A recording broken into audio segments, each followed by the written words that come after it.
मी या सगळ्या गायकांची गाणी अनेक वेळा ऐकलेली आहेत आणि सगळी सुंदरच होत आहेत.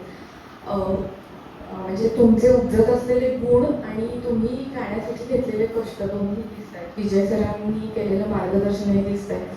चिटणीस सरांनी गाणं आज खूप सुंदर म्हटलं.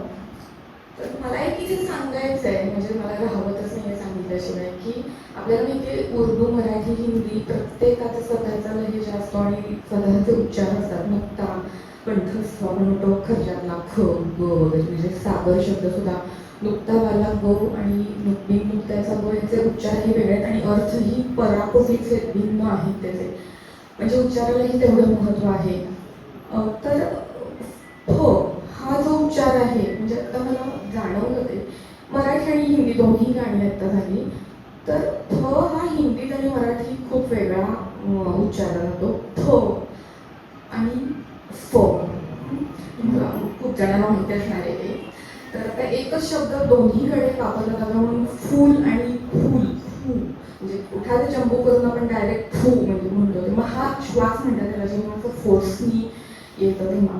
तर तुम्ही जे आता पेपर लिहिलाय त्यात मला 100 मार्क मिळालेले आहेत, पण तरी मॉडरेटर जो असतो तो एखादा अर्धा टक्का, पाव टक्का कुठेतरी काढता येतं का बघतो.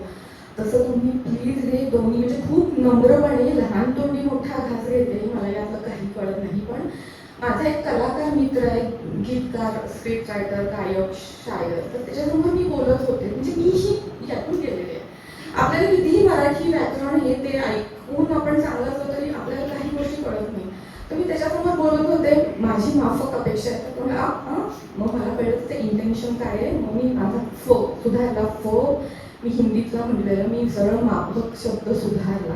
काही गोष्टी आपल्याला कळत नाही कोणीतरी निदर्शनाला आणून दिल्याशिवाय. आणि महत्वाचे आहेत हे उच्चार, आपला श्वासही ऐकू येतो माईकवर. आता आपण बाबूजींचं म्हणतो सुधीर फडक्यांचं, की ते उच्चार घासून घेत होते, पोटफोड्याश वगैरे, सोनसळी अभिषेक वगैरे. तर आता शेरकर सरांनी ते गाणं गायलं, स्वप्नात तरंगले मी त्यातलं. तर त्यांचा साक्षी जो होता तो क्ष पोटफोड्या होता, हे कळलं ना आपल्याला, ही दखल घेतली आपण. दर्दी लोकांचं काम तयारच असतं. तर तुमचं काय आता 100% गाणं होतंय, ते 200% होईल म्हणून हे बोलावंसं वाटतं. थँक्यू.